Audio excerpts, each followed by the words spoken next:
As the Queen's health started deteriorating, the royal family rushed to Balmoral, where she was staying. It was a crazy scene as everyone left everything they were doing and got on flights.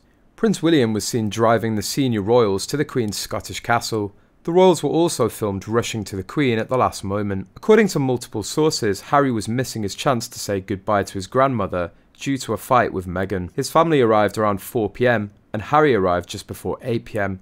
Almost an hour and a half after Buckingham Palace announced the death of his grandmother. Meghan had a huge fight with Harry before he went to Balmoral to see his dying grandmother, and he missed it. It was about her coming to Balmoral. She wanted to go because she's afraid over the thought of Harry being alone with his family members and having them talk some sense into him. Though that would be impossible since no one talked to Harry. They really are icing him out, a source said. Harry was photographed arriving at the estate by himself, covering half of his face and looking very upset and stressed. Harry reportedly refused to dine with Charles and William on the night that his grandmother died because he was so furious at Meghan being banned from Balmoral while the Queen was on a deathbed. A royal source told The Sun that he was so upset by Meghan being snubbed that he refused an open invitation to dine with his father and brother at Birkhall, Charles's home on the estate.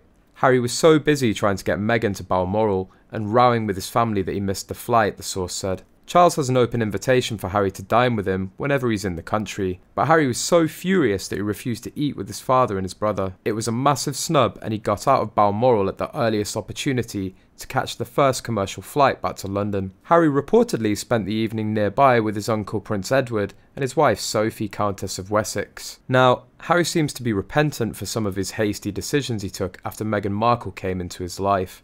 Author Valentine Lowe, in his bombshell book, claimed that Meghan Markle was something of an egomaniac who forced Prince Harry into their romance before he was ever ready. Meghan was saying, "If you don't put out a statement confirming I am your girlfriend, I'm going to break up with you."